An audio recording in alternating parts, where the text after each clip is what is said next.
Gulf രാജ്യങ്ങളോട് ക്ഷമാപണം നടത്തി Iran president. കീഴടങ്ങില്ലെന്ന് ട്രംപിന് മറുപടി.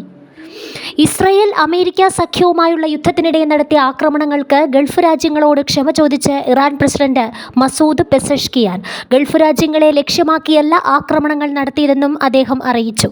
ഇറാനിയൻ സ്റ്റേറ്റ് TV സംപ്രേഷണം ചെയ്ത പരിപാടിയിലൂടെയാണ് പെസഷ്കിയാൻ ഇക്കാര്യങ്ങൾ അറിയിച്ചത്.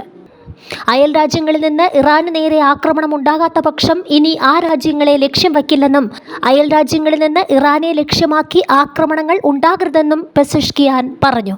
ഇറാന്റെ ആക്രമണത്തിനിരയായ അയൽ രാജ്യങ്ങളോട് സ്വന്തം പേരിലും രാജ്യത്തിന്റെ പേരിലും ക്ഷമ ചോദിക്കുന്നതായി അദ്ദേഹം അറിയിച്ചു.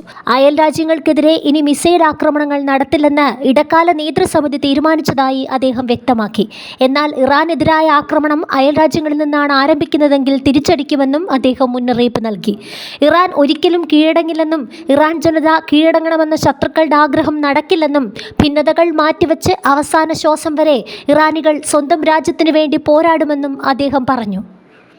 ഗൾഫ് രാജ്യങ്ങൾക്ക് നേരെ ഇറാൻ നടത്തിയ ആക്രമണങ്ങളിൽ വ്യാപക വിമർശനം ഉയരുന്നതിനിടയിലാണ് പെസഷ്കിയാന്റെ പരാമർശം.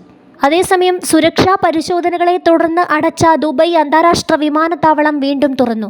സുരക്ഷാ പരിശോധനകളും നടപടിക്രമങ്ങളും പൂർത്തിയാക്കിയാണ് വിമാനത്താവളം തുറന്നത്.